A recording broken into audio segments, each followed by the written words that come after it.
보안관제의 미래라는 제목으로 살펴볼까 합니다. 보안관제의 중요성은 앞에 영상들에서도 얘기를 했고요. 그 다음에 지금 계속해서 중요하다라고 얘기가 되어지고 있습니다. 오늘 소개하는 다른 자료에서도 보면 보안관제에 관련한 어떤 교육들이나 그런 프로그램들이 존재하는 걸 확인해 보실 수 있을 거예요. 자, 보안관제 트렌드가 변화하고 있다라는 타이틀로 되어 있는데요. 1세대, 그 다음에 3세대 이렇게 나눠가지고 보안관제를 얘기를 하고 있습니다. 크게 지금까지 보안관제를 해왔던 것들을 나눠보면 세 큰 어떤 변화가 있다. 세 번의 큰 변화가 있다. 이렇게 보셔도 될 것 같아요. 그죠? 자, 1세대 보안관제는 로그 데이터에서 의미 있는 정보를 추출하는, 로그는 누누이 얘기를 해왔던 거고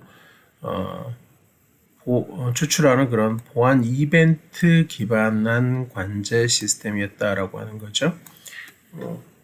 여러분들 아주 기본적으로 생각할 수 있는 그런 구조입니다. 그죠?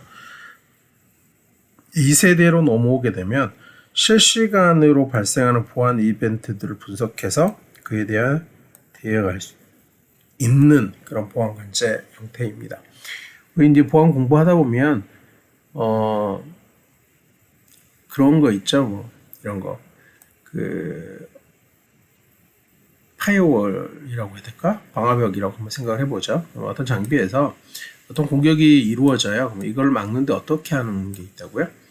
내가 여기에 지식을 미리 넣어놓는 거죠. 정보를 미리 넣어두고, 예를 들어서 불법 IP는 어떤 것들이야 하는 것들을 미리 넣어두고요.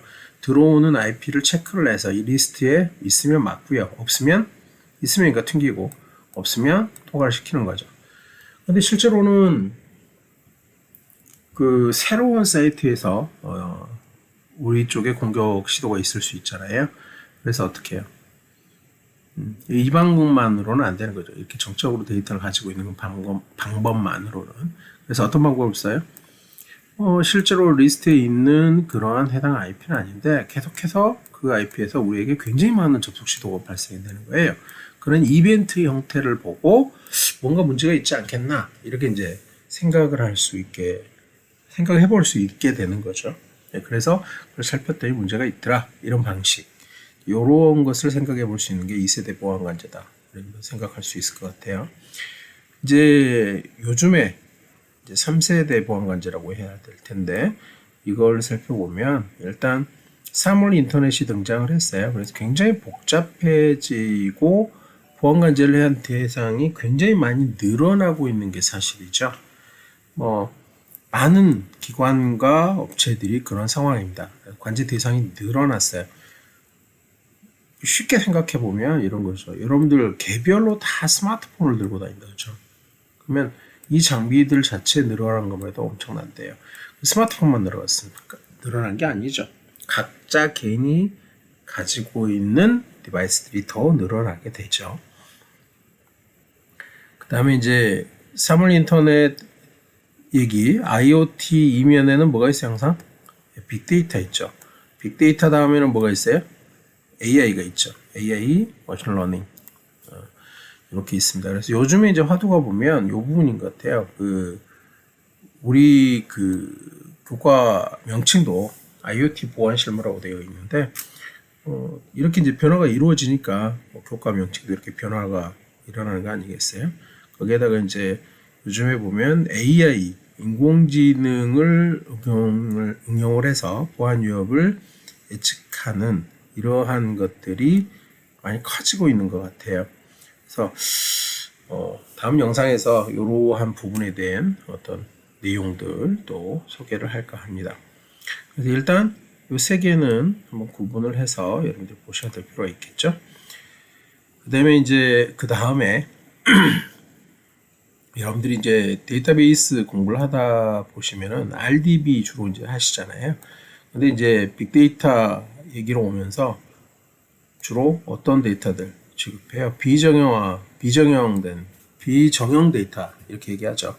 그래서 이거를 수집을 하고 분석하는 그런 빅데이터 기술들이 도입되어야 될 거다라고 하는 얘기를 하고 있습니다. 그 다음에 이제 SIEM, 오늘 이제 요거에 대해서 이제 살펴서 다시 한번 다음 슬라이드에서 보시게 될 건데요.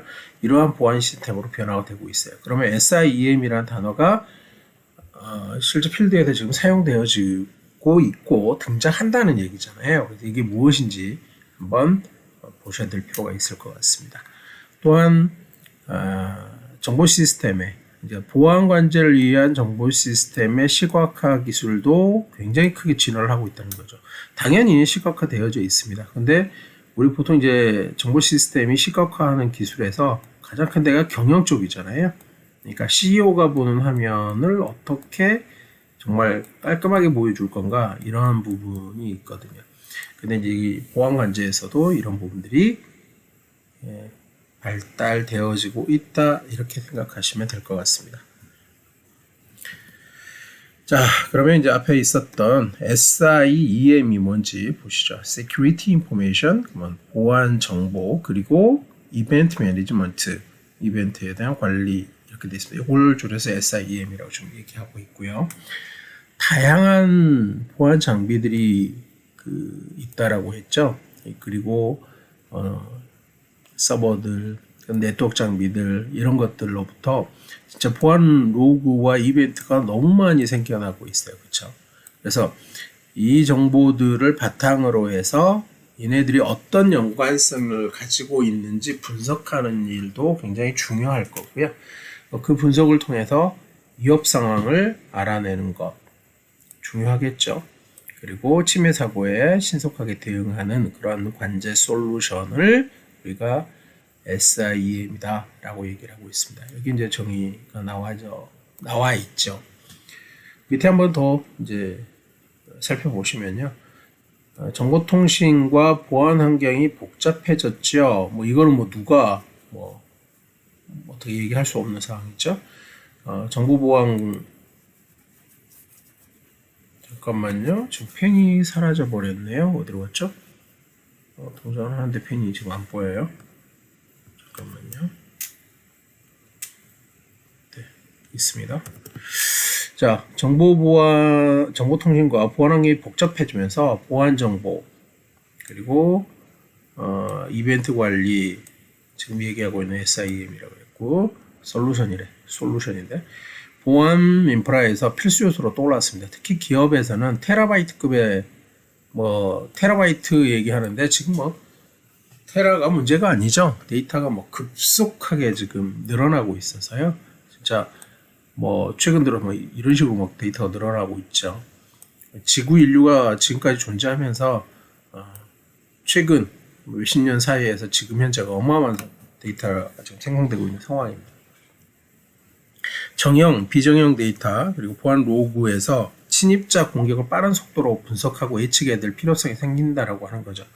이걸 지금 심이라고 표현을 했는데 HOT를 핫이라고 읽으면 안 되는 것처럼 이것도 좀 꼭 이렇게 읽어야 되는지 잘 모르겠어요. SIEM이라고 해서 이 약자를 익혀두시는 게 좋을 것 같아요.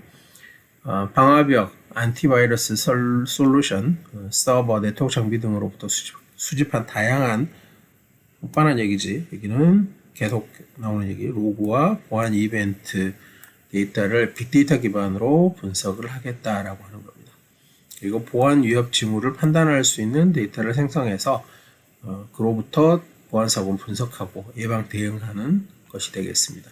또한 결국은 로그를 통합적으로 관리해서 뭐 할 거예요? 포렌식에 사용하겠죠, 당연히. 자, 그 다음에 보안 관련 준수성, 컴플라이언스의 중요한 역할을 담당한다고 그랬는데, 일단, 요 컴플라이언스에 지금 가로를 쳐놨는데, 이게 뭐냐면, 법적으로 요구하는, 그러니까 법적으로, 법에서 정하죠. 우리 보통 보면 이제 인식하고 법적으로 정하게 되고, 그렇잖아요. 그러니까 법적으로 요구한 부분들을 잘 지키고 있는지에 대한 표식, 자료, 이런 것들이 된다라는 뜻으로 이해하시면 될 것 같아요. 여기 네이버에 있는 내용입니다. 보안관제 트렌드 변화에 따른 고려를 보시면 방금 얘기했던 SIEM이 있고요. 이 SIEM이 이제 도입이 되게 되면 한번 생각해 보세요. 앞에서 얘기하는 게 뭐였어요? 주로 빅데이터 얘기 나오고 그 다음에 뭐 로그, 그 다음에 이벤트 이런 것들 많이 쌓인다라고 하는 거잖아요. 결국은 어떻게 될까? 이런 이제 어떤 그 정책이 있어야 되겠죠. 1일 단위로 뭘 데이터를 몰래 7일 단위로 할래, 그러니까 주간 단위로 할래, 1개월 또는 1년치는 어떻게 할래, 뭐 이런 것들이에요. 거기에 따라서 결국은 굉장히 많은 데이터가 생겨날 거란 얘기야. 그러면 결국은 이걸 적절하게 운영할 수 있는 스토리지도 필요하게 될 겁니다. 라고 했는데, 이게 이제 재밌는 것 중에 하나죠. 그렇죠? 쉽게 얘기하면은 요즘에는 예를 들어서 내가 진짜 처리해야 되는 필드는 한 3개 돼. 예를 들어서 고객 번호, 이름, 고객 전화번호. 이 3개 정도 되는데 실제 이걸 누가 언제 어떤 시간에 조회했어 라고 하는 뒤에 붙는 로고가 더 큰 경우들이 많아요. 그죠? 그러다 보니까 이 전체 데이터, 실제 정보 처리를 위해서 필요한 건 요 3개 필드였는데 실제 이 로그 관리를 위하고 어떤 일들이 발생했는지를 보기 위해서 뒤에 추가로 부여한 필드들, 이것들이 더 커지게 되는 그런 현상들이 지금 발생하고 있는 거죠. 자, 온라인 상태 로그 관리 정책 뭐 이렇게 할 수 있다는 거 수집을 하겠죠. 당연히 그 압축하고 저장하고 운영하는 거죠. 그러다가 또 이제 오프라인으로 갖고 갈 때 뭐 그럴 필요 있겠지. 계속 시스템이 있어야 되는 거 있고 그 별로 의미가 없는 경우가 있어. 그러면 그걸 온, 오프로 분리하겠다는 뜻이 되는 거고요. 그 다음에 이제 오프로 갔을 때는 처음에는 보존을 하겠죠. 하지만 일정한 어떤 시간이 경과하게 되면 그걸 굳이 가지고 있을 필요가 없는 상황이 있을 거예요. 어떤 상황이 발생하지를 않아. 그 많은 데이터를 갖고 있을 필요가 없죠. 그렇다면 폐기하게 되는 이런 형태로 진행이 될 거다라고 하는 겁니다. 로그를 수집하는 방식에 있어서도 우리가 고려할 부분이 있을 거야. 에이전트 방식. 에이전트가 뭔데요? 대신하는 거죠. 나를 대신하는 누군가가 있어서 그런 소프트웨어가 있어서 로그를 능동적으로 수집하는 거예요. 에이전트 없이 시스템에서 직접 그 로그들을 수집하는 방식이라고 하는 겁니다. 시스로그, SNMP, 트랩 이런 시스템에 있는 도구들을 활용할 수 있다는 거죠. 다른 얘기를 하면 요거는 어떤 솔루션 같은 걸 사용을 해서 좀 더 보기 편하게 한다는 얘기고 다른 식으로 얘기하면 시스템에 보통 보면 굉장히 많은 도구들이 있어요. 그렇죠? 이러한 도구들을 이용을 해서 좀 편한 솔루션들을 만들어 놓죠. 이렇게 해서도 돈을 버는 또는 사업을 하는 그런 회사들이 많이 있죠. 그래서 요거는 돈 좀 있는 회사면 편하게 볼 수 있도록 쓰는 거고, 실력이 있으면 에이전트 없이 시스템에 직접 로그인해서 이렇게 쓰는 거고, 이렇게 생각하시면 될 것 같아요. 관제 대상이 이제 굉장히 많이 증가를 했죠. 앞에서도 언급이 있었는데, 그래서 보안 시스템과 연동해서 자동으로 이런 어떤 상황들에 대응할 수 있는 프로세스를 확보할 필요성이 생겨나고 있다라고 하는 겁니다. 이게 이제 보안 관제 트렌드의 변화가 되겠습니다. 당연한 얘기죠. 그러니까 전에는 뭐 사람들이 하던 작업들을 어떤 장비가 대신하게 되고 그 장비가 결국은 잘 구동되고 있는지 이런 것들을 체크하는 그런 것들이 될 수 있을 거고 그 장비에 어떤 불법적인 접근이나 이런 것들이 수행될 수도 있는 상황 이런 것들을 생각해 보시면 이해하실 수 있는 큰 흐름이 되겠습니다. 자, SIEM에 대한 저를 한번 봐볼까요? 자, 여러 형태가 있을 건데 그래서 이제 이 사이트를 한번 봤으면 합니다. 자, 보면 이너버스라고 하는 회사인데요. 한번 쭉 살펴보시면 얘네들이 무엇을 하는지를 쭉 보실 수 있을 것 같고요. 그 다음에 서비스 얘기가 나오는데 제품, 로고 세트업 이렇게 나와 있어요.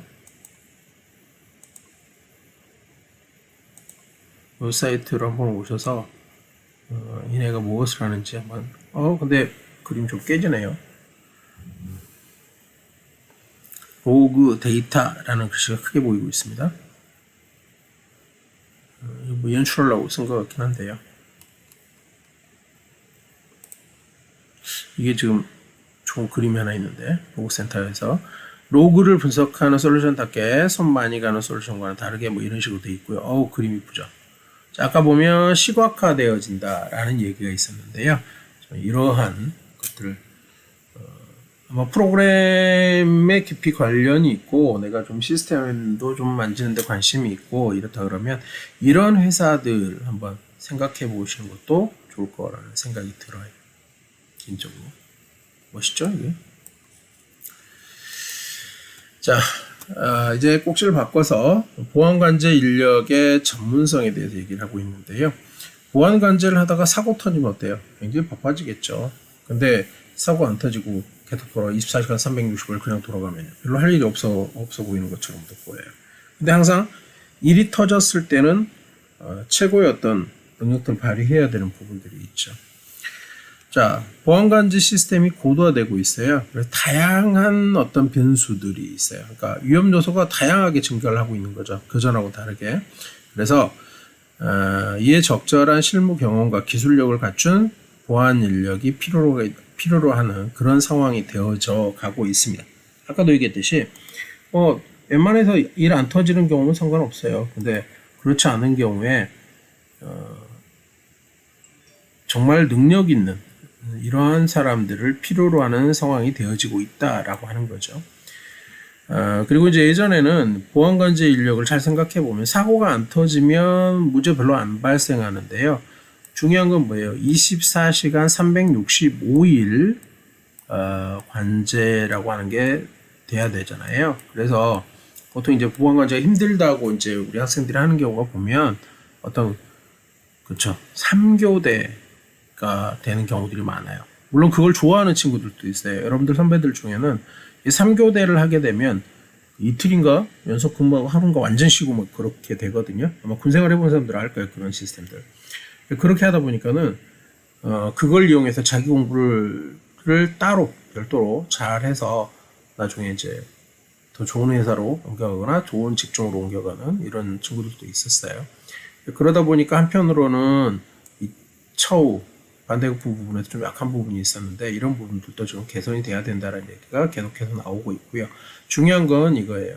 저처럼 그저 간단한 그런 게 잘 되는지 안 되는지 보면 살피고만 있어서는 되는 상황이 아닌 거죠. 그래서 실력을 갖춘 인재들이 필요하고 그 다음에 처우 개선도 계속 얘기가 되고 있는 부분이다. 뭐 이렇게 생각하시면 될 것 같아요. 뭐 그렇잖아요. 뭐 3교대 근무 나는 밤에 잠을 못 자는 날이 있어서 싫어요 이러는데 뭐 우리 대학병원 간호사들 한번 생각해 보자고. 대학병원 간호사들 공부 간호학과 가게에서 공부 얼마나 열심히 했어요. 그래가지고 또 공부를 웬만큼 하고 잘해야 대학병원에 합격하잖아요. 대학병원 가서 매년 동안은 3교대 뛰고요. 응급실 근무 뛰고요. 그렇게 뛰어요. 근데 그 대학병원 간호사들 기본적으로 3교대잖아요. 그렇죠? 그런 거 한번 생각해 보시면 전문직으로 전문적인 나의 어떤 능력을 확보하는 데 있어서 어떻게 해야 될 건지 생각해 볼 수 있다고 생각을 해요.